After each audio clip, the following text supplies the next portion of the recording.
I'll never forget sitting in a ski resort in Bansko in Bulgaria in January of 2008, knowing that I was writing for a living. I was finally at 28 years old doing what I wanted to do for the first time in my life and putting words on paper that were paying my bills. That was a transcendent moment. And I think that for me is the greatest joy of seeing people that, whether it's through game streaming, people do miniature painting, you have people who teach music online, you have people who do vocal teaching, you have people who do content creation around all sorts of things, movie reviews. There's a guy I follow. I follow a whole bunch of people on TikTok. TikTok is one of my favorite platforms for just watching other creators. I actually don't watch a lot of YouTube. Um, but the only other streamer that I watch on a regular basis is Carnage. And that's mostly just because that's my inspiration as a content creator. Like, what's the level that I'm looking to achieve with my day job now? And that's there. But TikTok, I can find, like, all the people I follow on TikTok, there are content creators. I'm pulling it up right now. Like, right now, I've talked about this guy before. He's on a sailboat, just traveling around the world in a sailboat. And I've been following him for a couple of years. Um, anyway, my TikTok feed is just full of just people doing creative things in the content creator in the creator economy that we live in. And I think that any way that I can contribute to helping other people achieve that dream. And I also think it's very important because, and I think I talked about this in one of the most recent episodes that I put into that playlist. There are a lot of people who think that the only way to be successful as a content creator and streamer is if you have 100,000 followers or a million followers, and I'm like, that's just not true. Like, I mean, it depends on your needs. Everybody has different financial needs, but you do not need hundreds of thousands of followers to make a living at this.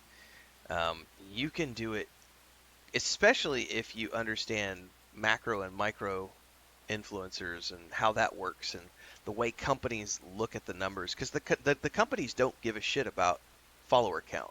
Companies want to know your engagement level.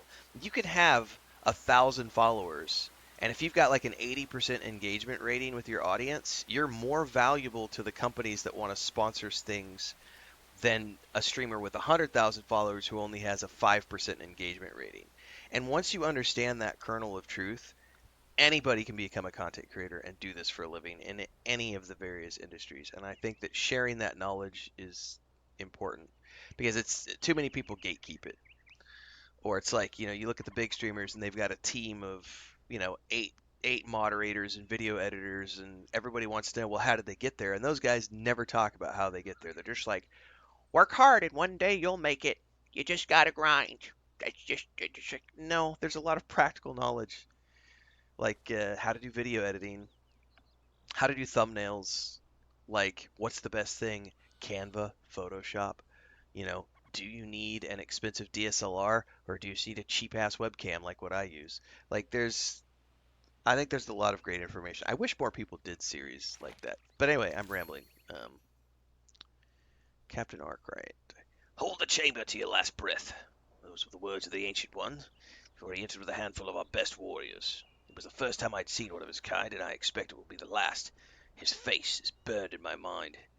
My life and those of my remaining soldiers are pledged to this sacred duty. Alright, I came in here for one more. I just need one more shroud thing, man.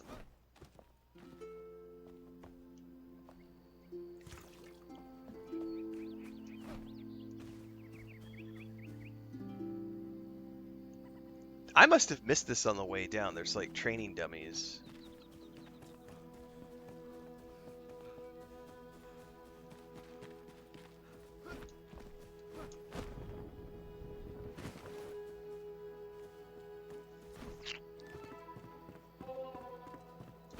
Do I have to go back down into the shroud? I might need to. I feel like maybe I've taken all these guys out.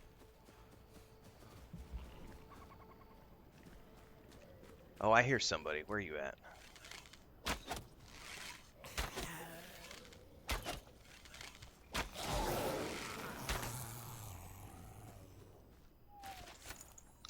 Ah, he didn't give me any. Ooh, there's a chamber down here. Oh, that's not good.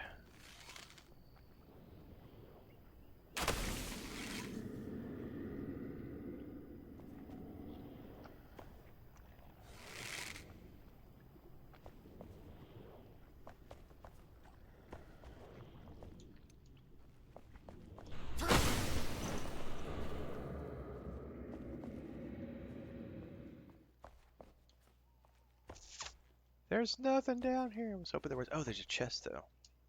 Ooh, and I do have some lockpicks. I think the other benefit too is because I did, I worked as a content creator and influencer at the top of the pack when I was in the travel space. I've already been there, and so it's kind of interesting to be doing this again in a different space where I can bring all that knowledge over from the other industry and apply it here, which has helped in terms of having applicable knowledge to bring it to the table. And because I did so many influencer campaigns from the management end, yeah. What's up, John Coons? The blue jays no longer drift so carelessly through the air. Something is changing. A nebula flows towards us, springs from the abyss like a tidal wave. They call it the Shroud. Carries disease and suffering, changes soil and people. I must understand this madness, but discovering a remedy will be difficult with supply lines cut off by the soldiers. Yeah, there's another shroud area over on the other side of my house that I always forget about.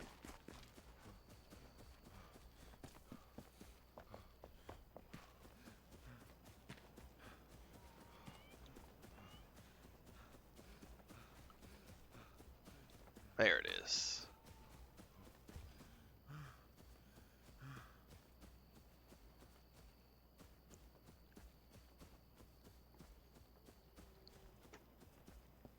What's up, Lou?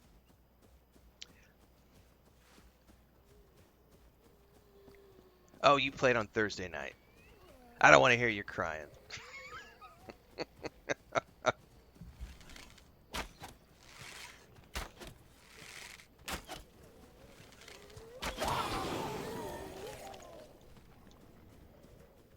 Where's he at? I heard his footsteps. There he is.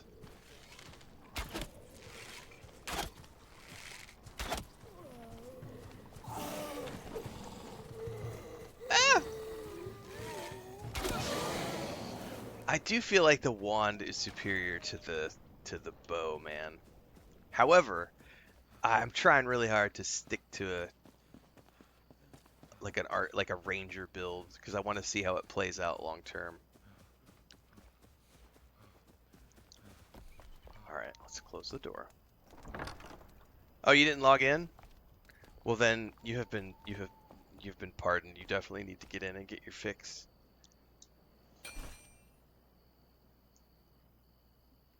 Um, since I know we have a whole bunch of new people from the raid, I know a lot of people are waiting to chat. I have a 10-minute wait limit.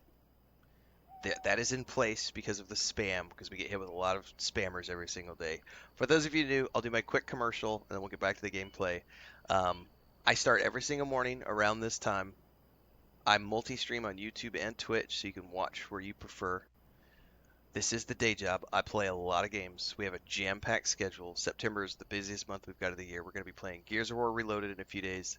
Hell is Us, Indiana Jones: The Great Circle DLC.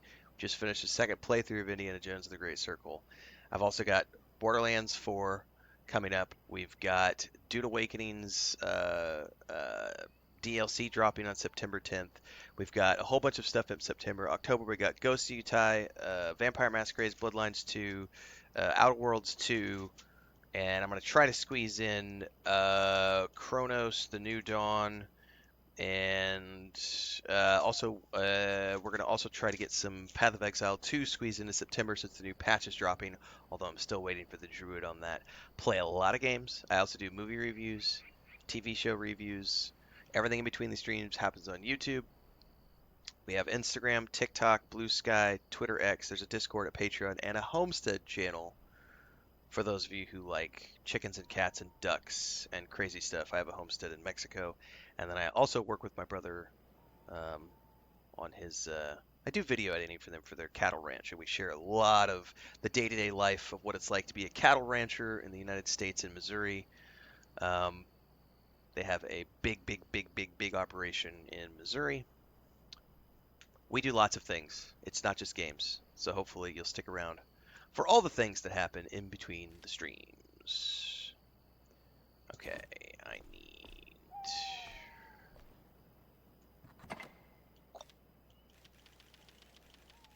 that. I need that. What was the other one?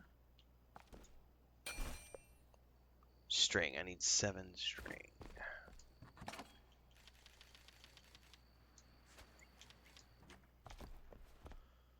I do a little bit of everything. Yeah, we're very busy around here. 7 string. Oh, I gotta go get more plant fibers.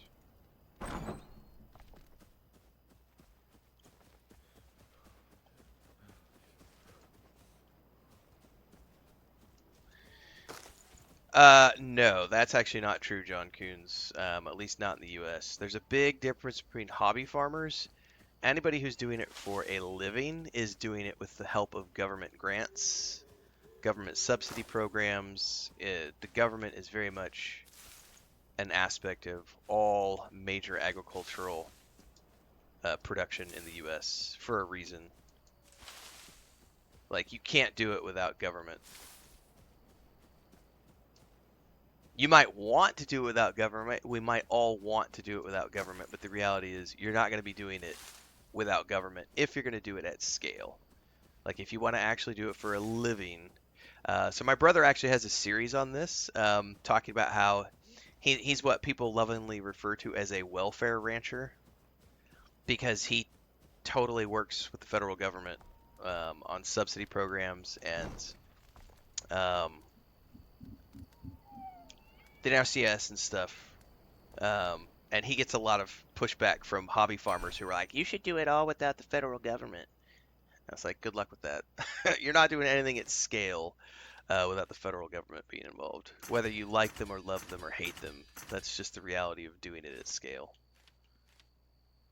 All right, grapple hook time. So Lou works for the. Okay, so as an example, exactly, Lou. So right now, as an example, education time, really quick. My brother's about to do a big. They're installing a bunch of new wells and irrigation, not irrigation. Wells, drainage, and I forget what the other one is on their property for their cows. They have a USDA certified cattle production facility, USDA certified barn. Anyway, in order to install all these wells, they are working with the is it the NRCS, National Resource Conservation, whatever. They're working with them on a program because they're getting basically a grant to install all these wells because it's a resource management program to help preserve the natural environment and to properly take care of the land in conjunction with the cattle. Those programs are specifically designed to help with conservation and resource management of the land. And when you do things by the book like that, you can get grants which help compensate you for the money that you spend out of pocket. So you might have to spend $100,000 to install the wells, everything else, but then you can go to the NRCS and get $30,000, $40,000, $50,000 in grants, as long as you, not just grants, but the programs that they're in, but you have to do things according to their specifications. So if you want to build like an NRCS certified barn, you have to pay for the construction of that barn, but then you can get money from the program to compensate you for building the barn according to those specifications.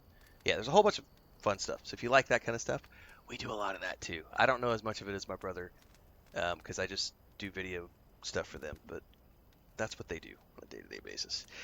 Erwin says the bow gets better when you invest skill points, but better when not locked on the target. Yeah, I'm not manually aiming. Sorry, I'm on the controller. Ain't no manual aiming on my end. I specifically hate games that require me to manual aim. I am target lock all the way. Target lock or go home.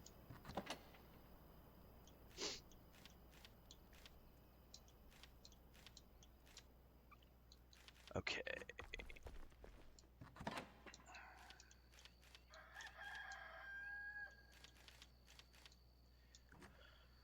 I need to get the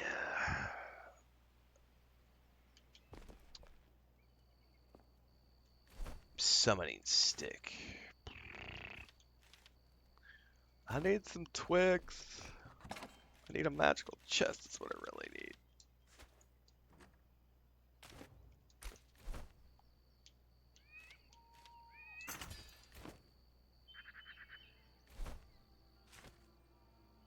All right.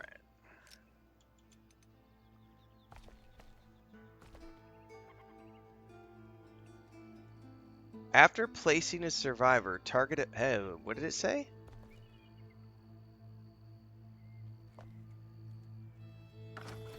It says target a bed? Why would I want to target a... It said something about targeting a bed. I don't know why it said that.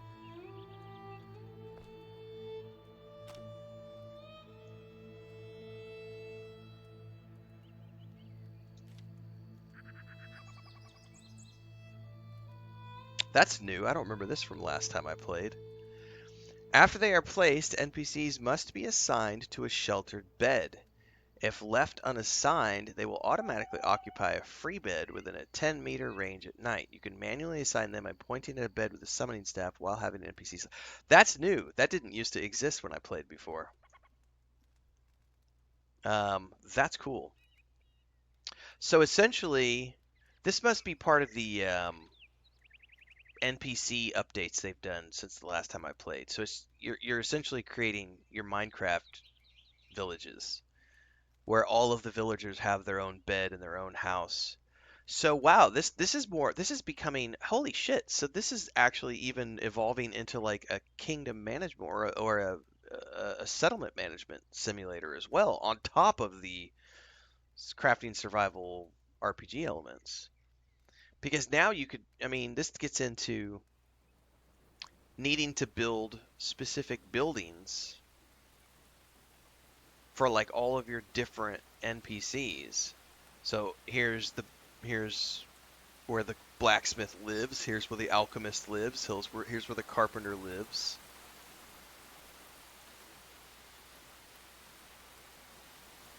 Huh.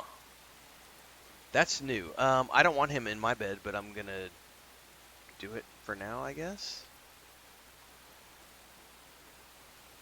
After placing a survivor, you can adjust their roam. Oh, they roam now? Because before they just stood in one place. And oh, I'm not going to place him yet. Hold that thought.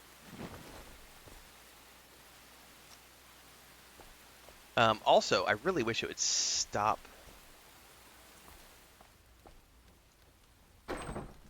pushing me back into...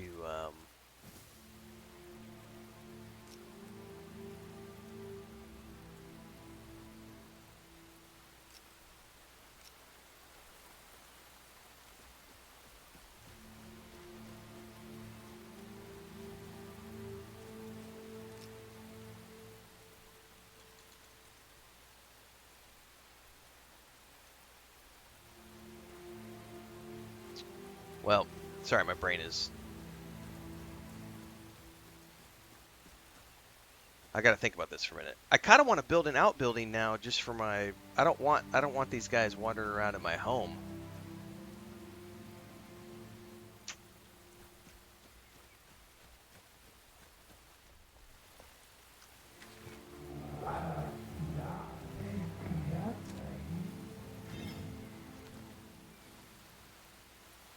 I can't expand that until I get a shroud core.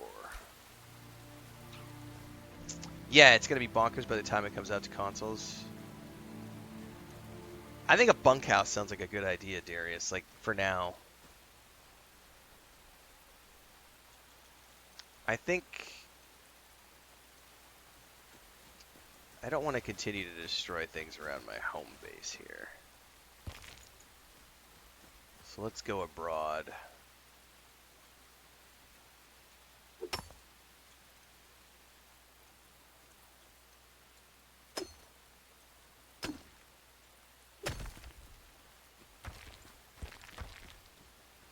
Gotta get some stone.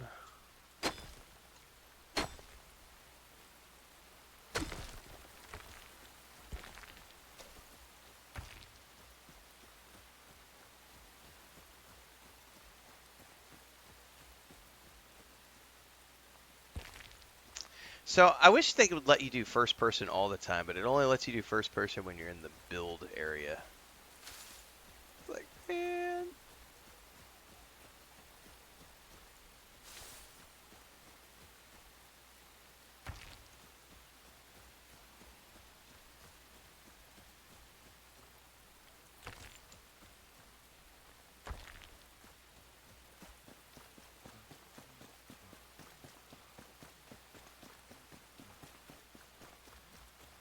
Alright.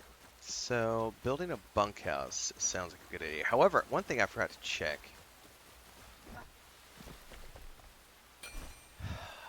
Did we unlock magical chests yet? Yes. What do I need? Just holy crap, we need a bunch of shroud spores.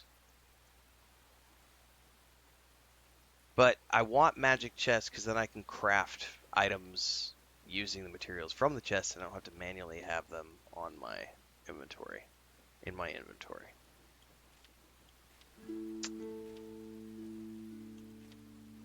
That's a long path to get there though. Alright.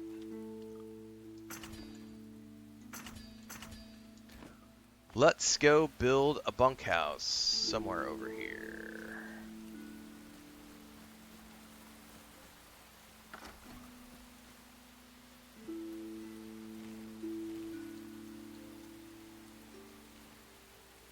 I know I started from scratch, Lou.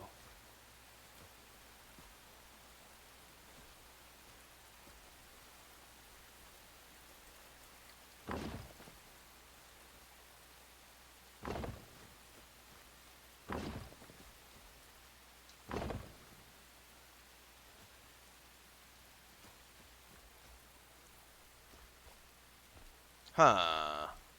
Oh, I'm out of stones already. Really?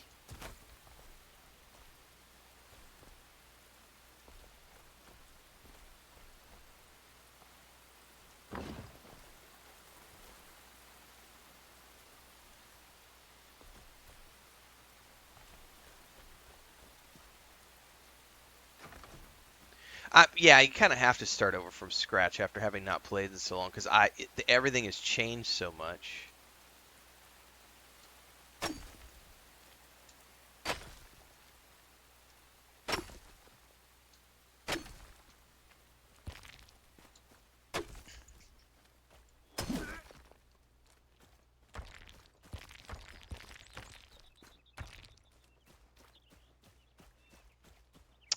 No, the learning curve is not steep, Prometheus.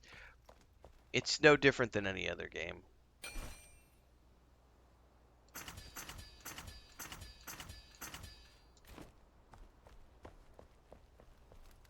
There are in-game tutorials. It is still in early access, so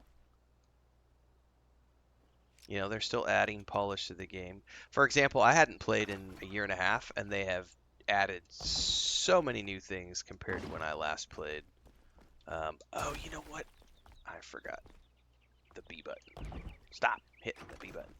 I forgot to have a bunch of stone block and stuff in a chest over here.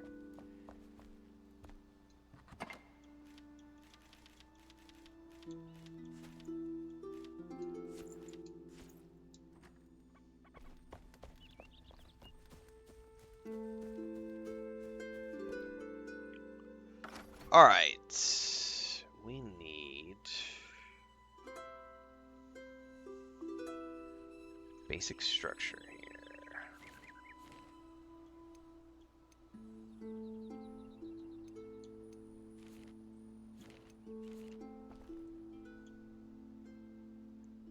I don't want that to be. We want wood.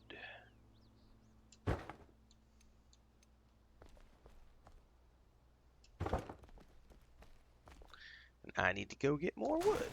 Oh! I gotta remember that the B button does not cancel out like it does. I'm not playing Dune Awakening, damn it. Although we are going to be playing Dune Awakening later today, everybody, so stay tuned. That'll be after the breakfast update. Whenever I take a break, we'll come back from the break and go into Dune Awakening.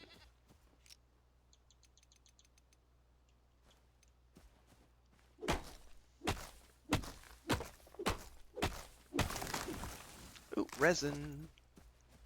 Oh, wasn't it like autumn trees or red trees or something are the ones that drop resin more frequently? I forget. It's been a while.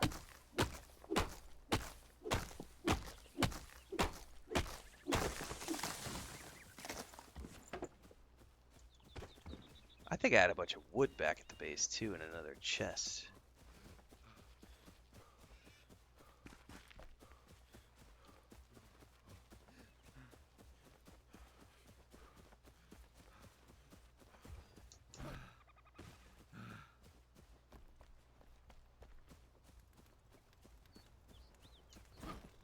One of these chests.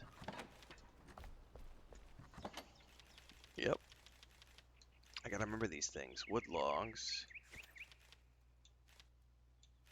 Stone. Thank you very much.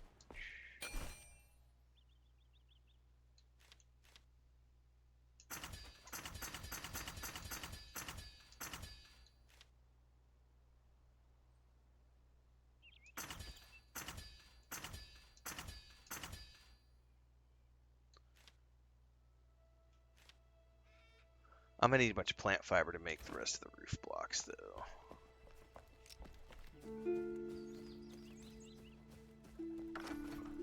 Okay.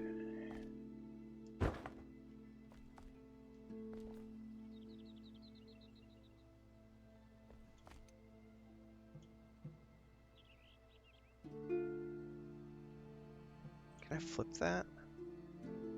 No, it still looks like that.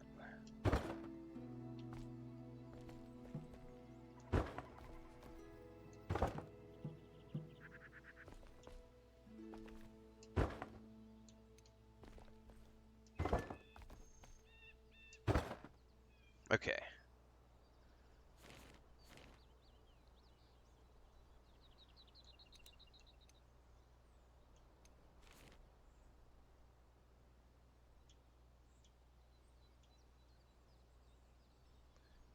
This one I might be able to just do.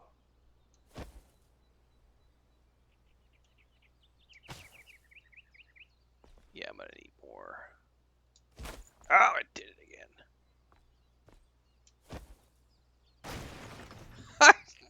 Dude, the misclicks are epic. Oh my god. I am so not used to the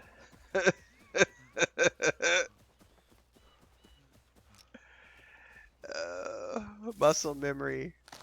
Help.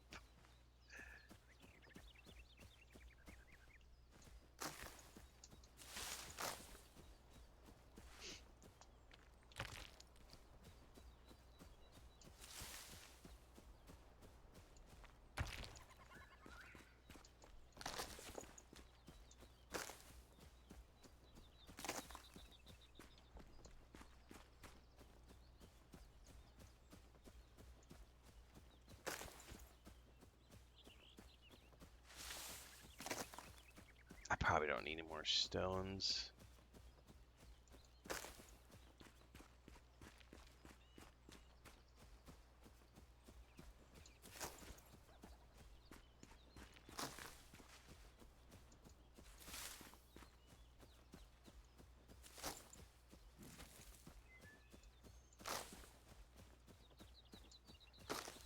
There's so much more foliage compared to when I first played. Like, they've definitely done a good job with increasing not only that, but like just the performance of everything too. Oh, I got another firefly. I didn't even see that.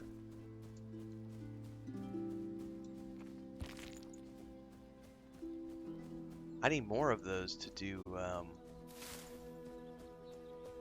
those lanterns.